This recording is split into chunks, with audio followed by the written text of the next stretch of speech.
तो hello friends, मैं राहुल कुमार है जो पोस्टल असिस्टेंट वर्क कर रहा हूँ। आज का ये वीडियो बहुत इंपॉर्टेंट है और आपको थोड़ा मोटिवेट भी करेगा, क्योंकि पीएलआई इंसेंटिव जो मिलता है ना, उसका वीडियो बना के लाए हैं कि कितना किसी को पीएलआई इंसेंटिव मिल सकता है, जो कि आपके सोच से बहुत ऊपर है। ठीक है, आपको नहीं लगता होगा कि हाँ इतना भी पीएलआई इंसेंटिव मिल सकता है। तो अब बनेगा ना, लास्ट में ये वीडियो को डालेंगे और बीच में हम लोग बात करेंगे, क्योंकि बहुत लोग बार बार कॉल करके पूछते कि भाई जैसे वो पूछते कि भाई प्रेफरेंस क्या डाले एक नंबर पे, क्योंकि मेरा रैंक 150 है, 52 है, तो क्या डाले। तो मैं जैसे ही बोलता हूँ कि मुंबई जीपीओ डालो, तो फिर उसका क्वेश्चन रहता है कि भाई आप मुंबई जीपीओ क्यों डालने के लिए बोलते हो, क्योंकि ये तो बहुत ही कॉस्टली इलाका में है, या फिर क्या फ़ायदा है मुंबई जीपीओ को डालने से। तो आज आपसे एकदम डिटेल में बात करेंगे कि वाई मुंबई जीपीओ, क्यों मैं बोल रहा हूँ हमेशा आपको कि मुंबई जीपीओ, जबकि ये बहुत ही कॉस्टली इलाका में है। ठीक है, तो पूरा डिटेल में बात करेंगे। लास्ट में पीएलआई का इंसेंटिव कितना मिल सकता है उसके बारे में भी आपको दिखाएंगे, ताकि आप शौक हो जाओ, आपका ये काम ना करे कि इतना भी हो सकता है। ठीक है, फिर आपको सब समझ में आ जाएगा धीरे धीरे। उसके बाद बात करेंगे नो पे लेने से क्या प्रॉब्लम है, क्या क्या इससे कटिंग होता है। दूसरी बात, एक एक ऐसा छुट्टी है जो कि आप, अगर आपके पास छुट्टी क्रेडिट नहीं भी है और लेकिन आप एप्लीकेशन में वो लिख के दोगे, तो आपको जो नेक्स्ट टाइम छुट्टी क्रेडिट होगा वो अभी मिल जाएगा। ठीक है, साथ में कुछ लोग ऐसा पूछते हैं भाई टैटू टैटू बना हुआ है तो मेडिकल में रिजेक्ट हो जाएंगे क्या, या ओबीसी सर्टिफिकेट हिंदी में बना हुआ है रिजेक्ट करेगा क्या, या फिर बहुत लोग ऐसा पूछते हैं कि भैया आई साइट में चश्मा पहनता हूँ क्या मुझे रिजेक्ट कर देगा, ये सब। तो बीच बीच में ये सब बात करेंगे। ठीक है, जो भी नए हो भाई के चैनल को सब्सक्राइब करो, आगे बढ़ाओ। ठीक है, सपोर्ट करो, ताकि हम लोग और भी मिल के आगे बढ़े और एक दूसरे का हेल्प करें। ठीक है, चलो वीडियो स्टार्ट करते हैं। सबसे पहले हम लोग बात करेंगे कि वाई मुंबई जीपीओ ही क्यों मैं आपको बोलता हूँ। ठीक है, देखो ये सच में महंगा जगह पे है, क्योंकि रेंट के बारे में तो आप देख ही रहे हो, ये पूरा मुंबई में वैसा ही लगभग। आप कहीं दूर भी जाओगे तो 3,000 रुपया रूम का कम होगा। ठीक है, लेकिन आप मुंबई जीपीओ का स्टार्टिंग है, work of nature, work profile और पूरे डिटेल में बात करते हैं। देखो, आप मुंबई जीपीओ को हकीकत में देखना चाहते हो कि मुंबई जीपीओ क्या है, तो आप मुंबई जीपीओ मुन्ना भाई एमबीबीएस करके, जो संजय दत्त का मूवी है जिसमें बापू बापू वाला डायलॉग चलता है, उसमें एक सीन पोस्ट ऑफिस का, आप यूट्यूब पे सर्च करना कि Sanjay Dutt post office scene ऐसे करके, तो वो जो पोस्ट ऑफिस का सीन है वो मुंबई जीपीओ का ही सीन है। ठीक है, तो मुंबई जीपीओ में मूवी का भी बहुत शूटिंग होता है, तो आप वो अभी देख लेना, सर्च करके पोस्ट ऑफिस का सीन आएगा तो। और बहुत सारा मूवी का भी शूटिंग होता है, फिलहाल अभी रेनोवेशन चल रहा है तो इसलिए रुका हुआ है। तो अब स्टार्ट करते हैं work profile of Mumbai GPO. Mumbai GPO में देखो 8 से 8 वाला शिफ्ट चलता है। ठीक है, तो 8 से 8 वाला शिफ्ट सारे सेक्शन में नहीं चलता। मुंबई जीपीओ में लगभग 12 से 14 15 सेक्शन है। ठीक है, 12 से 14 सेक्शन है, तो 3 से 4 सेक्शन में 8 से 8 वाला शिफ्ट चलता है। वो कौन कौन सा सेक्शन है? एक एमपीसीएम सेक्शन सुने होंगे। एमपीसीएम वो सेक्शन होता है जहाँ पे बुकिंग होता है ना, जो हम लोग लेटर बुक करते हैं, स्पीड पोस्ट रजिस्टर करते या पार्सल वाला काम करते हैं, तो ये सब 8 से 8 वाला ड्यूटी है। 2 शिफ्ट में काम चलता है, 2 लोग काम करते हैं, एक 8 से 2 करेंगे, दूसरा 2 से 8 करते हैं। तो लोग पूछते हैं कि ऐसा भाई कि ये 6 घंटा का ही ड्यूटी हो रहा है, आप तो बोलते हो कि नॉर्मली 8 घंटे का ड्यूटी होता है। तो जो जैसे 10 से 6 के पहले अगर ड्यूटी करोगे तो 40 मिनट्स का 1 आवर होता है। अगर आप 40 मिनट काम करते हो तो 1 आवर उसको काउंट किया जाएगा, इस कारण से वो 6 घंटे के में आता है। ठीक है, तो ये 8 से 8 शिफ्ट वाला ड्यूटी है, ये हो गया एमपीसीएम। दूसरा ट्रेजरी तो आप जानते हो, कहीं भी ट्रेजरी मतलब कैश वैश जहाँ पे लास्टली डिपॉजिट होता है वो ट्रेजरी होता है। और तीसरा सेक्शन है, एक सेक्शन होता है डिलीवरी सेक्शन, जहाँ पे पोस्टमैन रहता है, और तो वो वाला भी 8 से 8 का ड्यूटी रहता है। तो आप उसको समझ सकते हो कि अगर 8 फर्स्ट शिफ्ट वाला ड्यूटी रहेगा तो 8 से 2 ड्यूटी रहेगा, और सेकंड शिफ्ट वाला रहेगा तो 2 से 8 वाला। तो ऐसा नहीं कि 8 हुआ आप एकदम निकल गए, आधा घंटा 1 घंटा, ऐसा थोड़ा लेट भी हो सकता है। ठीक है, तो ऐसा रहता है डिलीवरी सेक्शन। ये 3 सेक्शन है। अब इसमें कभी कभी क्या प्रॉब्लम होता है, मान लो आपका 8 से 2 ड्यूटी लगा, लेकिन नेक्स्ट शिफ्ट वाले जो लोग बंदे हैं वो नहीं आए। ठीक है, उनको अचानक कुछ इमरजेंसी हो गया, बीमार गिर गए उसी दिन, तो फिर वो ड्यूटी आपको ही कंटिन्यू करना होगा, यानी कि सुबह 8 से रात 8 बजे तक आपको काम करना पड़ेगा वो ड्यूटी। मतलब ये कभी कभी होता है, ऐसा नहीं कि हमेशा होता है, ये कभी कभी होता है। तो वो ड्यूटी करना होगा कौन कौन से सेक्शन में, जिसमें 8 से 8 शिफ्ट वाइज ड्यूटी होता है। तो उसमें जैसे बहुत लोग ऐसे बोलते हैं कि भाई एक्स्ट्रा काम किए तो कुछ मॉनिटरी बेनिफिट होता है क्या, नहीं है। उसमें आपको सी ऑफ मिलेगा, कंपनसेटरी ऑफ। वो आप मान लो कभी भी यूज़ कर सकते हो एक दिन छुट्टी के लिए। मान लो आप घर जा रहे हो तो एक एक्स्ट्रा दिन आप घर से रह के आ सकते हो। तो वो ये होता है। तो वो मेरे जो घर से बाहर रहते हैं लोग, वो लोगों के लिए ये बहुत ही फ़ायदेमंद है। इसलिए आप अगर जाओगे तो ऐसा एक्स्ट्रा वर्क कराएगा, तो ये मत समझना कि आपको उस कैश कुछ मिलने वाला है, उसके एवज में आपको एक दिन का एक्स्ट्रा छुट्टी मिलेगा। तो ये हो गया। दूसरा सेक्शन, कुछ सेक्शन है जो कि आपको पब्लिक से डीलिंग करना होगा। वो सेक्शन है सेविंग बैंक। एक सेक्शन हो सुने होंगे जहाँ पे कैश डिपॉजिट विड्रॉल होता है। यहाँ पे ड्यूटी है 10 से 6, ठीक है।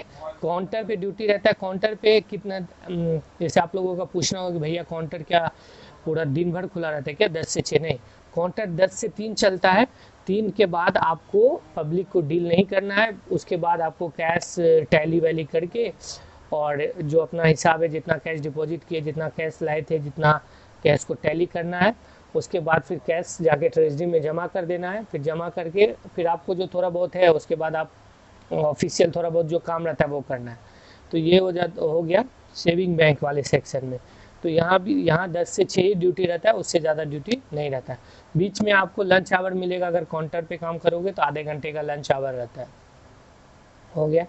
फिर दूसरा कहानी है क्या, एक एमपीसीएम काउंटर है जहाँ पे पब्लिक डीलिंग होता है। वही बुकिंग वाला काउंटर है जहाँ पे पब्लिक डीलिंग होता है, ठीक है।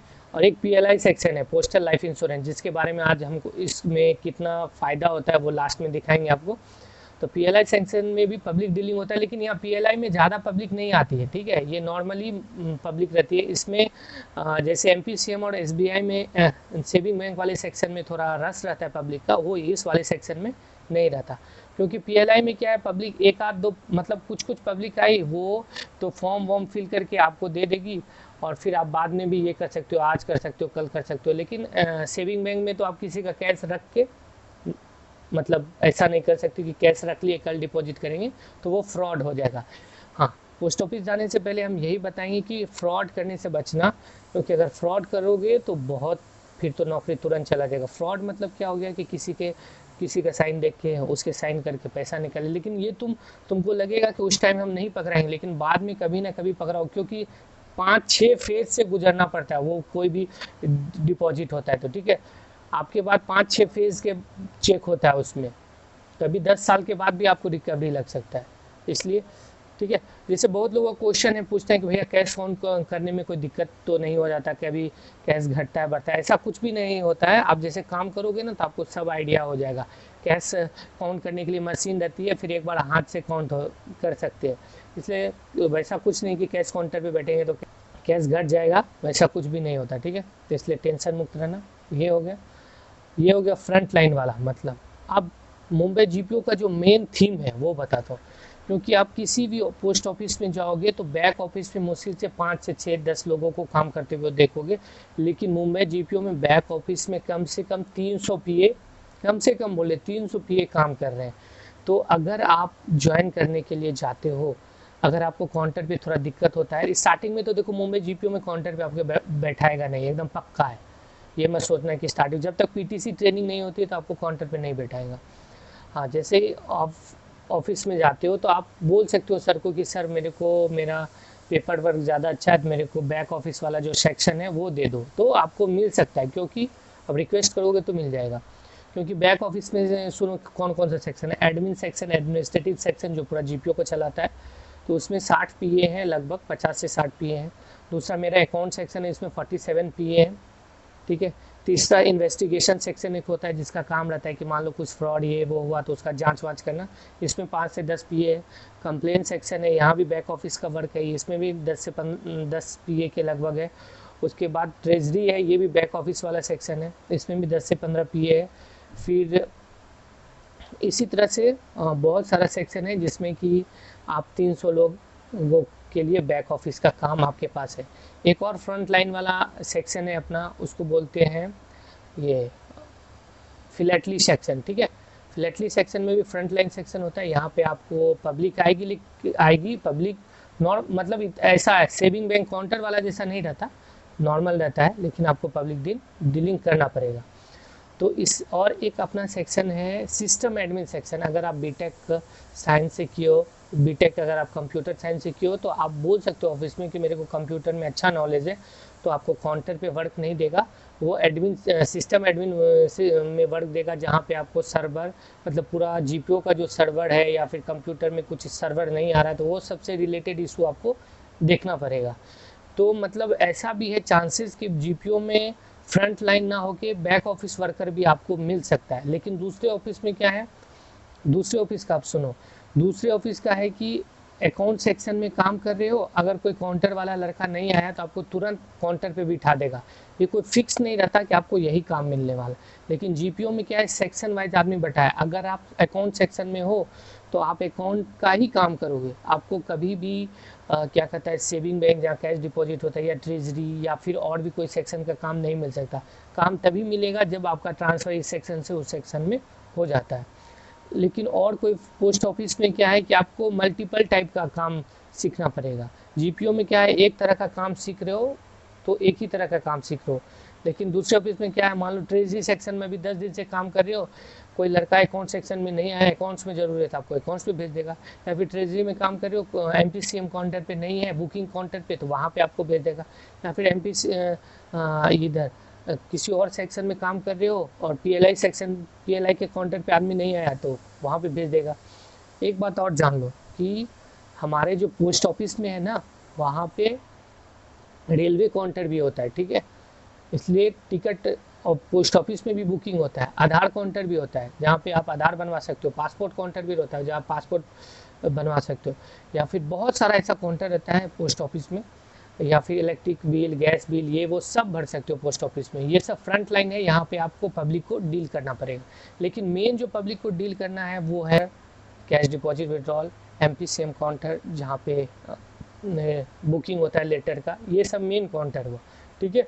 लेकिन मुंबई जीपीओ और दूसरे पोस्ट ऑफिस के मुकाबले मुंबई जीपीओ में आपको अच्छा लगेगा, ठीक है, काम करने में, और सब कुछ वहाँ पे हर लोग कोऑपरेटिव रहता है, और सब कुछ बहुत अच्छा लगेगा क्योंकि सारे ऑफिसर वहीं पे रहते हैं, इसलिए कोई किसी को टारगेट नहीं कर सकता है कि हाँ। दूसरे ऑफिस में तो ऐसा है कि जो वहाँ के हेड है वही हेड है, वो आपको टारगेट भी कर सकते हैं, लेकिन जीपीओ में अलग अलग स्टेप पे अलग अलग हेड है, तो कोई आपको एक अकेला आदमी टारगेट नहीं कर सकता। और यहाँ पे सारा यूनियन का हेड यहीं पे रहता है, तो इसलिए जीपीओ का सारा सिचुएशन बहुत ही अच्छा है। और जो एरिया वाइज कंप्यूटर वाइज ऐसा नहीं, जैसे बहुत लोग पूछते हैं भाई बैक ऑफिस में भी काम करेंगे तो क्या कंप्यूटर ही मिलता है, कि यस, बैक ऑफिस में भी कंप्यूटर वर्क ही मिलता है क्योंकि सारा काम अब कंप्यूटर पे ही होता है, ठीक है। तो ये हो गया मुंबई जीपीओ को इसलिए हम चूज़ करने के लिए बोल रहे हैं। और मेनली क्या, देखो आप कहीं भी काम करो, कितना भी काम करो, लेकिन आपको टाइम से अगर छुट्टी मिल जाता है ना तो आप दिल से हमेशा खुश रहोगे, ठीक है। और जैसे बहुत सारे ऑफिस में क्या है कि मान लो आपको सुबह 10 बजे बुलाया, लेकिन 7 बजे तक भी काम करा सकता है, 8 बजे तक भी करा सकता है, और उसमें आपको छुट्टी भी नहीं देगा। लेकिन अगर जीपीओ में अगर कभी ऐसा संयोग बस आप लेट से काम करते हो तो आपको एक्स्ट्रा छुट्टी मिलेगा, एक्स्ट्रा सी ऑफ मिलता है, ठीक है। जीपीओ में ऑफिसर लोग भी बहुत ही कोऑपरेटिव है, ठीक है, अदर ऑफिस के मुकाबले। तो और एक है कि जीपीओ जो सिचुएटेड है ना जिस जगह, एकदम आप ट्रेन से उतरे 1 मिनट लगेगा आप जीपीओ के अंदर जाने में। लेकिन दूसरा पोस्ट ऑफिस है क्या, ट्रेन से उतरोगे फिर आपको कभी कभी टैक्सी भी करना पड़ सकता है वहाँ जाने के लिए, तो रोज़ टैक्सी आने जाने का भाड़ा लगेगा। लेकिन जीपीओ क्या है, जीपीओ क्या, उतरे और ऑफिस चले गए। तो ये सब फ़ायदा है जीपीओ का, इसलिए हम बार बार आपको बोल देते कि भाई जीपीओ चूज़ ज़रूर करना, और बाकी आपकी मर्जी है।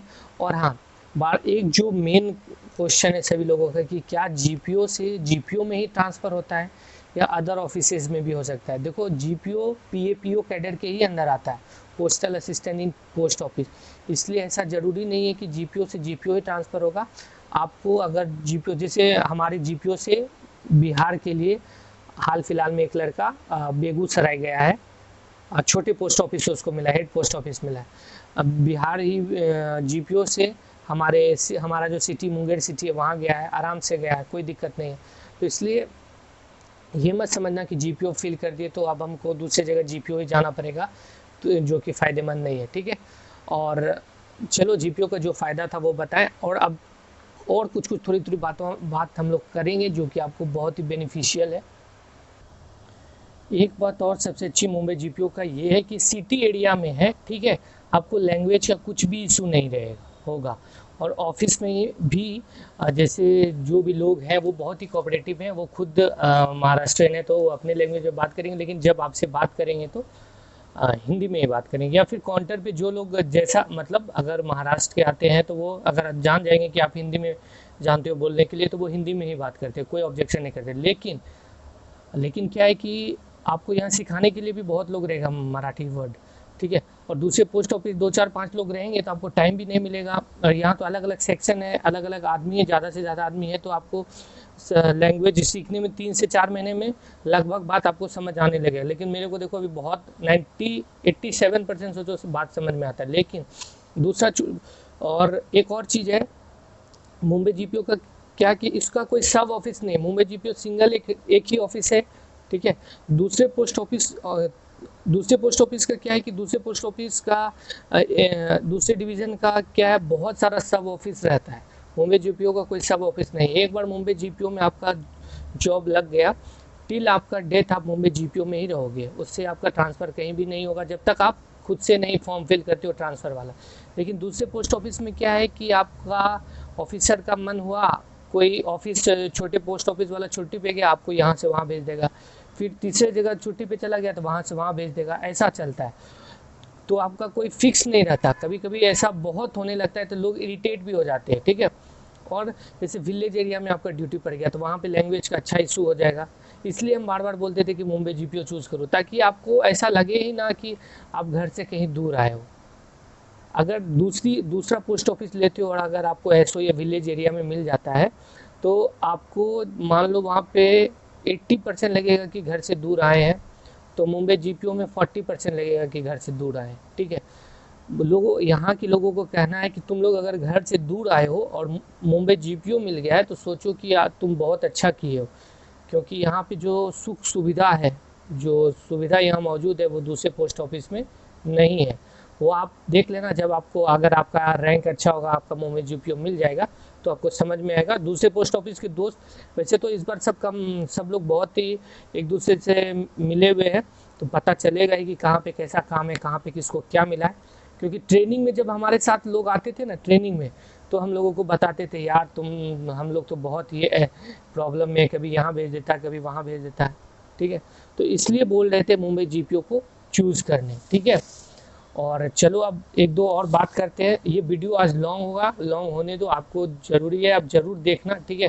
कुछ कुछ और हम लोग बात करेंगे। जैसे सबसे पहले नो वर्क नो पे से क्या क्या दिक्कत होता है। जैसे कुछ लोगों का पूछना था कि नो वर्क नो पे से हाँ सीनियरिटी लॉस होता है। मान लो आपको 10 साल में एमएससीपी या एलएसजी प्रमोशन का आपका नाम आया, तो जो लोग रेगुलर सर्विस में रहेंगे और आप नो वर्क नो पे में रहेंगे तो आपका सीनियरिटी लूज हो जाएगा, आपको उस आदमी से बाद में आपको वो प्रमोशन मिलेगा। और नो वर्क नो पे से क्या मिलता है, अगर नो वर्क नो पे जाओगे विदाउट एमसी, तो अगर 10 ईएल होता है extraordinary leave no work no pay, तो एक जो हमारा ईएल क्रेडिट होता है ना अर्निंग लीव, वो माइनस हो जाता है, 10 पे 1 माइनस हो जाता है। इसलिए मान लो सोचो आप साल में 50 दिन ईएल मार दिया तो 5 आपका ईएल जो क्रेडिट होगा वो ऑटोमेटिक माइनस हो जाता है। और नो वर्क नो पे अगर नहीं लगाना चाहते हो, सर्विस भी काउंट करवाना चाहते हो, तो हमेशा छुट्टी पे जाना, तो उधर से मेडिकल लेके आना।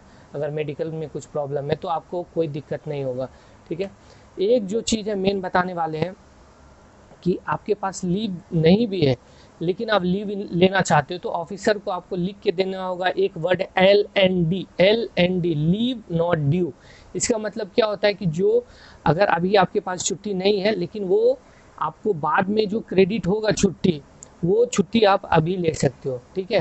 तो ये अगर आपको मिल जाता है तो बाद में मान लो अभी 10 दिन गए लेकिन वो 2 महीने के बाद मेरे को छुट्टी क्रेडिट होगा, तो वो छुट्टी इसमें अभी यूज़ हो जाएगा, उस टाइम वो छुट्टी कट हो जाएगा, ठीक है। ये एक इशू आपका ख़त्म हुआ। दूसरा इशू जैसे बहुत लोग बोल रहे हैं कि भाई ज्वाइन करते ही मान लो सीजीएल या किसी और एग्ज़ाम का डेट आ गया तो क्या हमको छुट्टी मिलेगा क्या?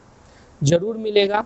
आप तो जैसे ही ऑफिस जाना इंटीमेट कर देना कि आप कौन कौन से एग्ज़ाम देने वाले हो, और उनको ये भी बताना कि मेरे को जब भी छुट्टी की ज़रूरत पड़े इस एग्ज़ाम देने के लिए आप मेरे को ज़रूर एक छुट्टी देना, तो वो आपको ज़रूर देंगे। मुंबई जीपीओ में खास करके आपको कभी भी ये सब चीज़ों का इशू नहीं होगा, ठीक है। दो इशू खत्म हो गया। एक इशू है, बहुत लोग पूछ रहे थे कि अकाउंटेंट के बाद का कौन सा पोस्ट है। देखो अकाउंटेंट इक्वल्स टू पीए है, ठीक है। जैसे पीए के बाद एलएसजी सुपरवाइजर बनते हैं, उसी तरह अकाउंटेंट के बाद आप एलएसजी अकाउंटेंट बनते हैं, ठीक है, नॉर्मली जो प्रमोशन होता है, ठीक है। ये भी इशू गया। एक और बोले थे टैटू, देखो टैटू वैटू चेक नहीं होता है क्योंकि ये फौज का नौकरी नहीं है, क्योंकि टैटू रहेगा तो आपको रिजेक्ट कर देगा, इसलिए जो इसके पास भी टैटू है नॉर्मल रहो। ओबीसी सर्टिफिकेट हिंदी में बना है तो क्या रिजेक्ट कर देगा क्या? भाई क्यों रिजेक्ट करेगा? मान लो बिहार में या बहुत सारे स्टेट में हिंदी में ही बनता है तो रिजेक्ट क्यों कर देगा? ये सब छोटा छोटा बात है, इससे डरना नहीं है, ठीक है। आपको रिजेक्ट उसी टाइम करेगा कि जैसे आप जो जैसे ऐसा बोला गया कि 10th का जो डेट ऑफ बर्थ है वो साफ अलग दे दिए हो तो रिजेक्ट करने का वहाँ पे 100% चांस है।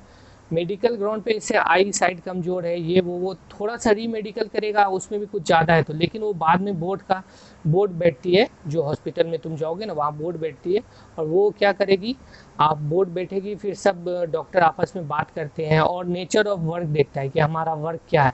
पोस्ट ऑफिस है, फौज में जा रहा है क्या? फौज में जाओगे तो आई साइड ज़्यादा कमज़ोर रहेगा तो निकाल देगा, लेकिन वो देखता है कि पोस्ट ऑफिस में है, यहाँ पे ब्लाइंड लोग, हैंडीकैप लोग सब काम करते हैं, काम करने के लिए मिलता है, तो वो आपको नॉर्मली छोड़ देंगे। या फिर कुछ हर्निया या ऐसा वैसा कुछ निकलता है तो जैसे जो क्योरेबल रहेगा, जो 2-4-5 दिन दवाई खाने से रहेगा, तो वो आपको मेडिसिन लिख देगा, बोलेगा आप ये दवाई खा लो, कोई दिक्कत नहीं होगा।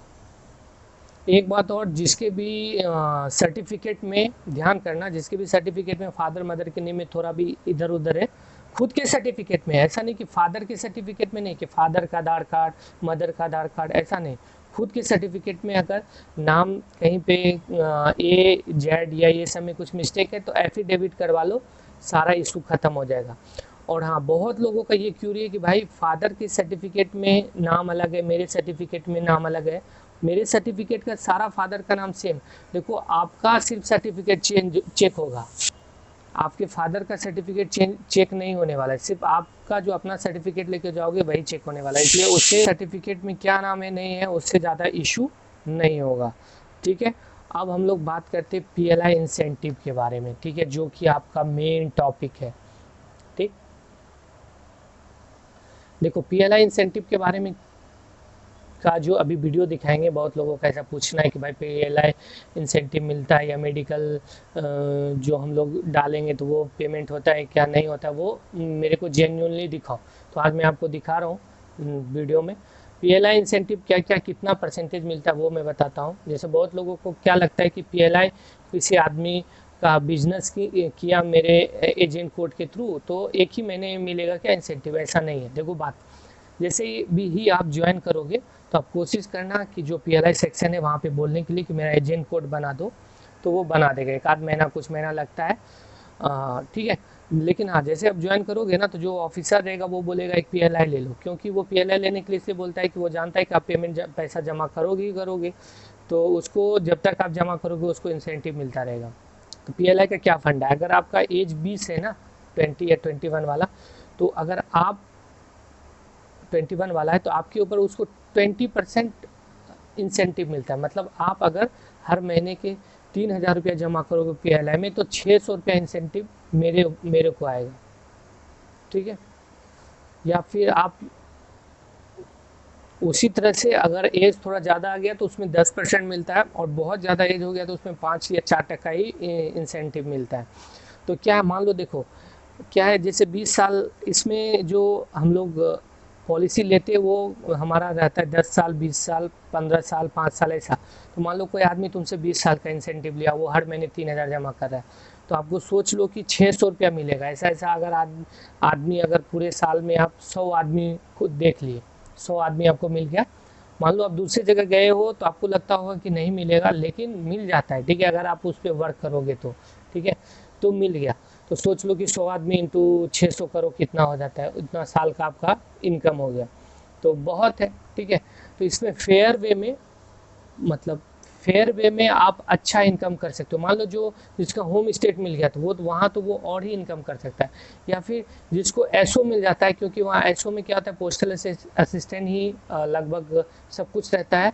तो वहाँ पे सोचो वहाँ पे हमारा दोस्त कुछ एसओ में है, वो पीएलआई के लिए बहुत वर्क करता है, तो जाके उसको महीने का 40 से 50-60 हज़ार रुपया बताता है मेरे को कि आज इस महीने 40 हज़ार आया, इस महीने 50 हज़ार आया।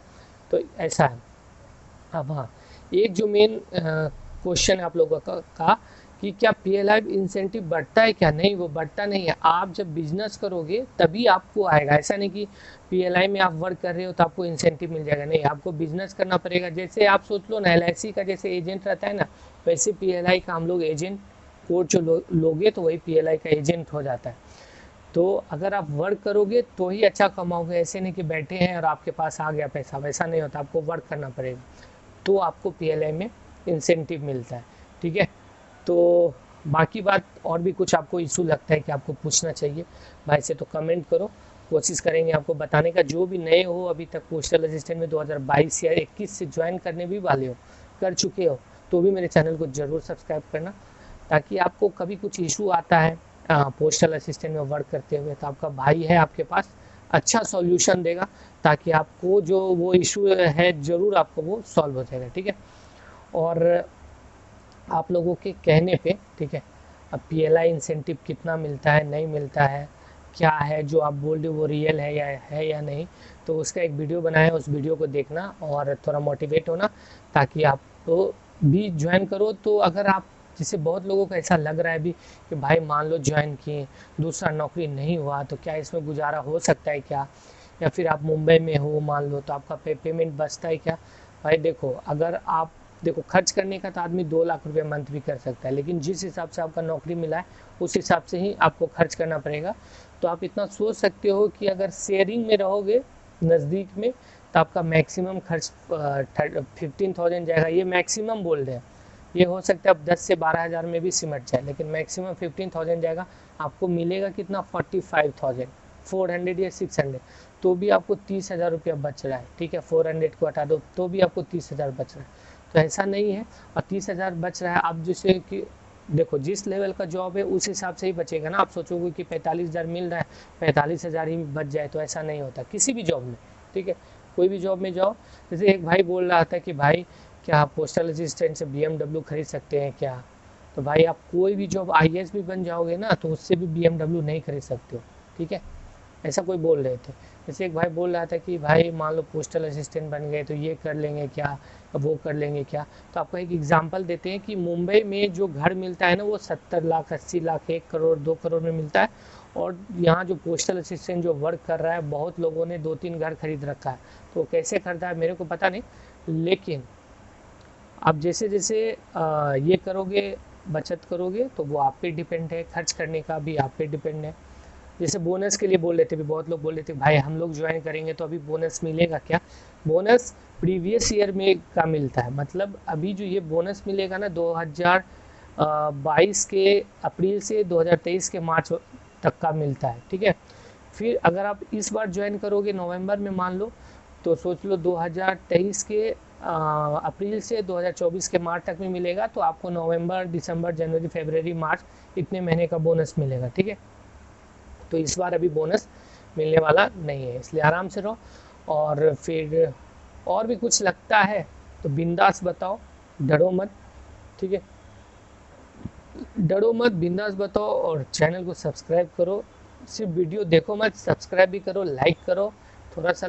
ठीक है, चलो, पीएलआई का इंसेंटिव का वीडियो देखो, उसमें मैंने कुछ बोले नहीं है, सिर्फ आपको दिखाए हैं, और मेडिकल से भी रिलेटेड दिखाए हैं कि हाँ मेडिकल भी हम लोगों को मिलता है, तो उसको देखो, ऐश करो, और शॉक्ड मत होना। फिर उसको देखने के बाद मेरे को आप कॉल करके पूछना नहीं कि भाई ये आपको मिलता है या किसको मिलता है। जो किसको मिलता है वो मैं नहीं बताऊंगा, लेकिन ये मिला है वो मैं दिखा रहा हूँ। ठीक है, फिर आप कुछ ये मत करें भाई बताओ कुछ एक्स्ट्रा कमाई है क्या पोस्टल ऑफिस में।